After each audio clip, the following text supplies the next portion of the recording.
이 시간 함께 볼 하나님 말씀은 로마서 11장 25절부터 36절까지의 말씀입니다.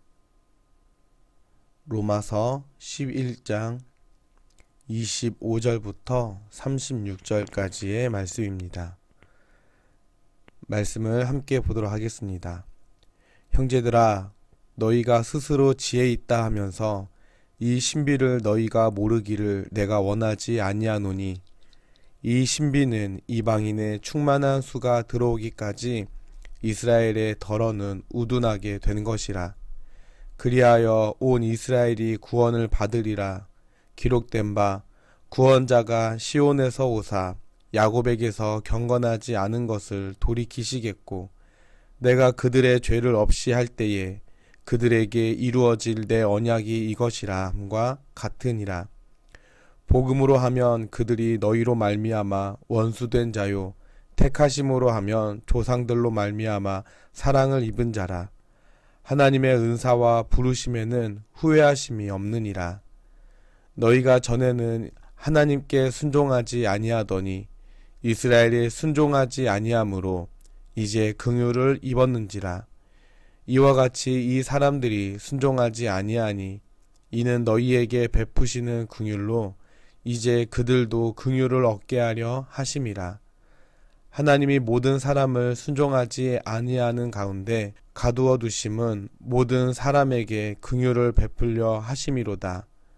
깊도다 하나님의 지혜와 지식의 풍성함이여, 그의 판단은 헤아리지 못할 것이며 그의 길은 찾지 못할 것이로다. 누가 주의 마음을 알았느냐? 누가 그의 모사가 되었느냐? 누가 주께 먼저 드려서 갚으심을 받겠느냐? 이는 만물이 주에게서 나오고 주로 말미암고 주에게로 돌아감이라. 그에게 영광이 세세에 있을지어다. 아멘.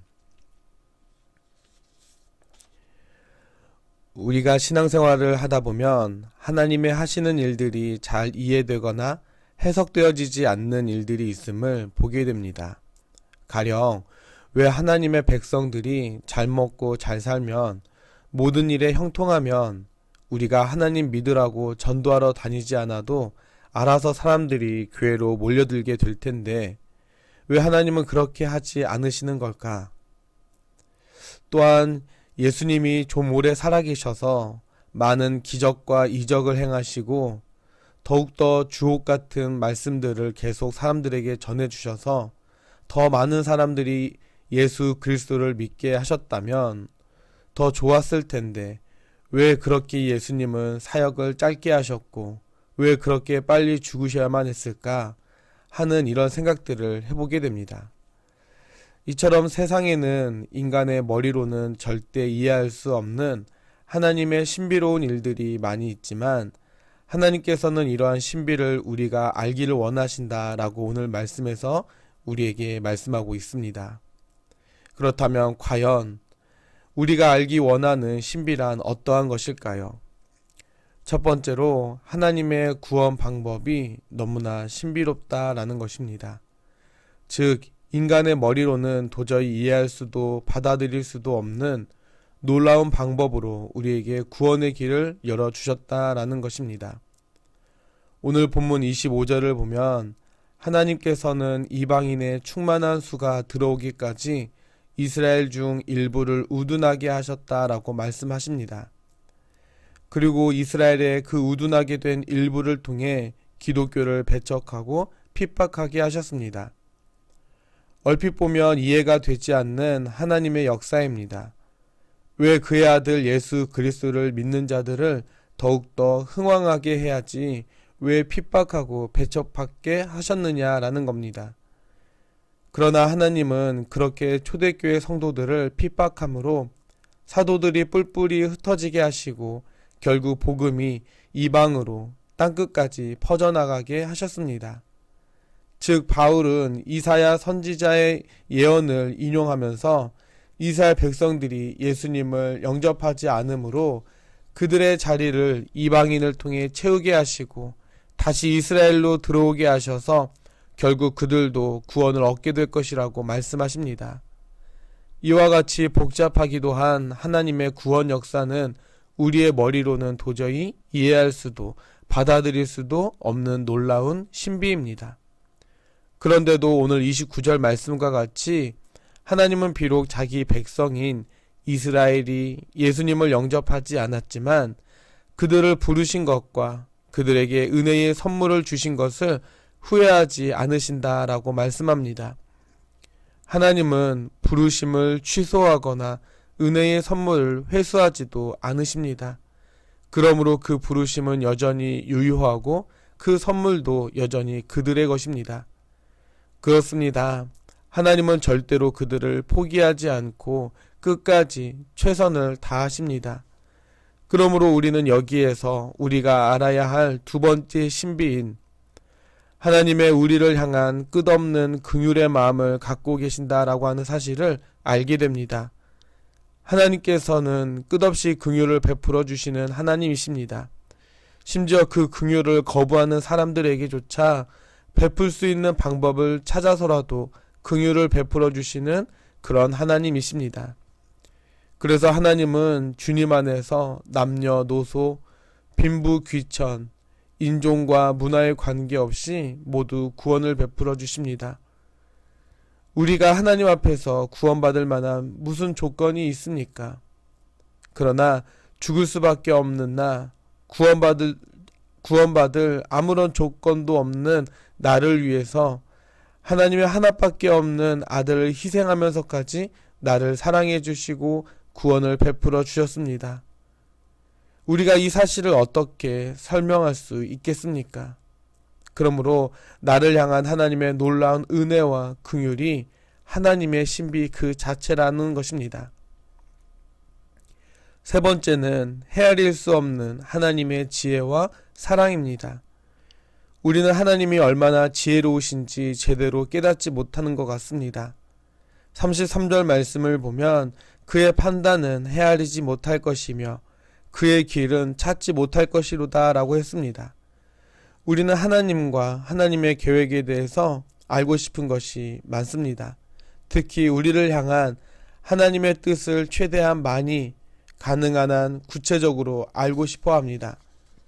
그러나 한낱 피조물에 불과한 우리가 어떻게 하나님의 창조와 섭리와 구원의 역사를 우리가 알고 싶은 만큼 충분히 확실하게 알 수 있겠습니까? 그저 우리는 바울이 36절에서 만물이 주에게서 나오고 주로 말미암고 주에게로 돌아감이라 라고 하나님의 섭리와 구원 역사의 신비를 찬양하는 것처럼 내게 복음의 은혜, 하나님의 자녀가 되는 은혜를 베풀어 주신 하나님의 선택하심과 또한 예정하심을 그저 감사하며 찬양할 뿐인 것입니다. 바라기는 하나님의 놀라운 이 신비를 온전히 깨달아 하나님의 은혜로 구원받은 자답게 더욱더 하나님을 찬양하고 모든 삶 속에서 하나님의 주권을 인정하며 그렇게 살아가는 모든 행복한 교회 성도 여러분들이 다 될 수 있기를 주님의 이름으로 간절히 축원해 드립니다. 함께 기도하도록 하겠습니다. 사랑의 주님 감사합니다. 부족하고 내세울 것 하나 없는 나를 사랑해 주셔서 하나님의 예정하심과 선택하여 주심으로 주님을 믿는 믿음 가운데 살아가게 하시니 감사를 드립니다. 하나님, 나를 통해 드러내신 하나님의 놀라운 신비를 깨달아 더욱 하나님의 자녀답게 살아가는 저희들 되게 하여 주옵시고 오직 하나님만 찬양하며 살아가는 자 되게 하여 주시옵소서. 하나님, 오늘 이 시간 간절히 바라옵기는 코로나로 인하여 다시금 예배가 제재를 당하고 수많은 믿지 않는 사람들로부터 비난의 화살을 받고 있는 오늘날의 교회와 성도들을 긍휼히 여겨주시기를 소망합니다. 이 모든 상황들을 볼 때 가슴이 아파 눈물이 흐릅니다. 그저 우리는 내가 있는 이 자리에서 묵묵히 기도만 할 따름이오니 우리를 불쌍히 여기사 속히 이 모든 일들이 해결되게 하시고 다시금 회복되는 역사가 일어나게 하여 주시옵소서. 이러할 때일수록 믿음의 자녀로서 더욱더 많은 이들에게 본이 되는 모습으로 살아가는 저희들 되게 하시고, 매사에 조심하고 경건의 삶을 사는 저희들 되게 하셔서 오직 하나님만을 영화롭게 하는 성도의 삶을 살게 하옵소서. 아픔과 고통 속에 있는 환우들을 기억하여 주시옵소서. 힘들고 어려울 때일수록 더욱더 하나님을 붙잡으며 어려움의 시간들을 잘 극복하고 견뎌낼 수 있는 힘과 능력을 더하여 주시옵소서.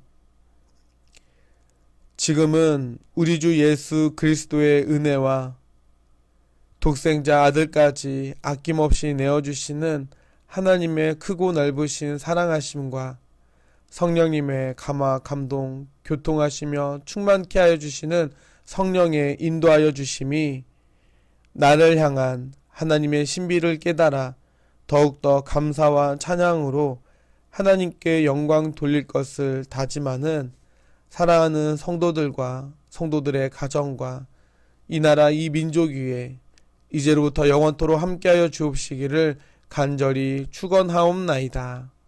아멘.